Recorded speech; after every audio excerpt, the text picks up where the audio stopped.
প্রধানমন্ত্রী তারেক রহমানকে নিয়ে সামাজিক যোগাযোগ মাধ্যম ও বিভিন্ন মহলে কটূক্তি এবং সমালোচনার অভিযোগ তুলে নারায়ণগঞ্জে বিক্ষোভ মিছিল ও সমাবেশ করেছে মহানগর বিএনপি। বৃহস্পতিবার বিকেলে প্রবল বৃষ্টি উপেক্ষা করেই নগরের ২ নম্বর রেলগেট এলাকায় জড়ো হন দলটির শত শত নেতাকর্মী। পরে সেখান থেকে একটি বিক্ষোভ মিছিল বের হয়ে শহরের গুরুত্বপূর্ণ সড়কগুলো প্রদক্ষিণ করে চাষারায় নারায়ণগঞ্জ প্রেস ক্লাবের সামনে গিয়ে শেষ হয়। মিছিলের আগে অনুষ্ঠিত সংক্ষিপ্ত সমাবেশে মহানগর বিএনপির আহ্বায়ক অ্যাডভোকেট সাখাওয়াত হোসেন খান বলেন, বিরোধী দল ও এনসিপির নেতাকর্মীদের আচরণ সংযত রাখা উচিত।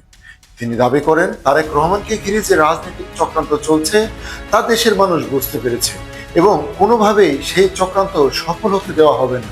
একই সঙ্গে তিনি নেতাকর্মীদের ধৈর্য ও শৃঙ্খলা বজায় রাখার আহ্বান জানান। সমাবেশে মহানগর বিএনপির সদস্য সচিব আবু আলী ইউসুফ খান টিপু বলেন, তারেক রহমান দেশ ও জনগণের কল্যাণে কাজ করেছেন।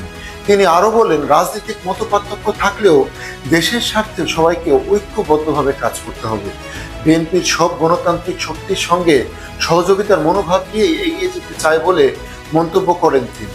সমাবেশে মহানগর বিএনপির যুগ্ম আহ্বায়ক অ্যাডভোকেট সরকার হুমায়ুন কবির, ফতেহ রেজা রিপন, সদর ও বন্দর থানা বিএনপি নেতৃবৃন্দ, মহানগর মহিলা দলের নেত্রী সহ বিভিন্ন পর্যায়ের নেতাকর্মীরা উপস্থিত ছিলেন।